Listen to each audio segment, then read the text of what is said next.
In this video, we're going to talk about how action potentials in neurons are generated. So neurons are special cells, and remember, all cells have a membrane potential, whereby the inside of the cell is negative relative to the outside of the cell. Neurons and other cells, like muscle cells or myocytes, can rapidly change their polarity and membrane potential, which gives rise to action potentials. On the top here, we have an amplifier, which is a piece of equipment used by neuroscientists to record action potentials, amongst other things. And we have an active electrode that is placed inside a neuron and a reference electrode that is placed outside a neuron in the extracellular space.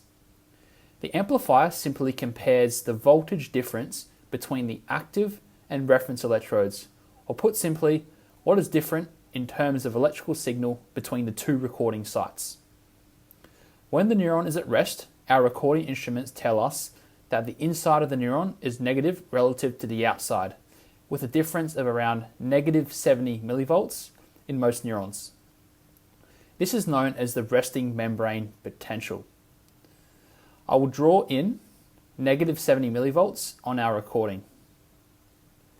At rest, we have a lot of positively charged sodium ions that are floating around the outside of the cell and not so much inside the cell.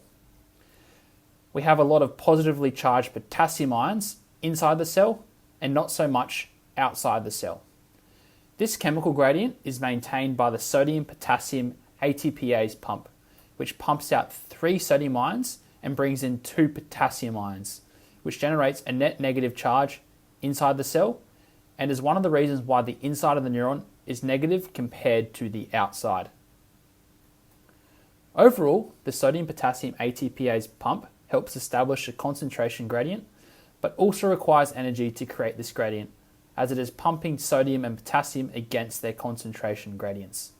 So I can draw in 3 sodium ions going out and 2 potassium ions coming in. We also have some leak potassium channels open as well, which allow potassium to move along its concentration gradient, but we won't focus on these for this video. I will draw potassium ions leaving to show the direction of movement from the inside to the outside. So, what happens to the membrane potential during an action potential? If the membrane potential becomes more positive, this is known as depolarization, and if it becomes more negative, this is known as hyperpolarization. Say we have a stimulus, which could be an excitatory neurotransmitter binding to the neuron we are recording from, or electrical stimulation from another electrode or probe. This causes depolarization by opening some sodium channels. The sodium channels, as they are channels, allow sodium to move along its concentration gradient from the outside, where they are higher in concentration, to the inside of the cell, where they are lower in concentration, which makes the membrane potential more positive or less negative.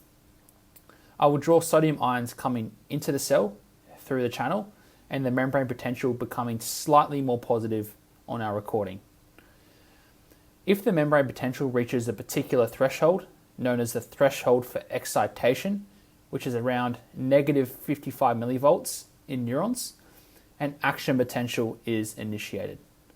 This causes a strong depolarization through the opening of many voltage-gated sodium channels, allowing lots of positively charged sodium ions to move into the cell along their concentration gradient, which makes the membrane potential a lot more positive. This is an all or nothing event and is not graded in magnitude, i.e., the size of an action potential does not typically differ. I will draw in negative 55 millivolts on our graph for our threshold for excitation and the membrane potential becoming very positive on our recording. After a bit of time, the voltage-gated sodium channels inactivate and then close, stopping the sodium influx. Voltage-gated potassium channels and then open, which allow potassium ions to leave the cell along their concentration gradient.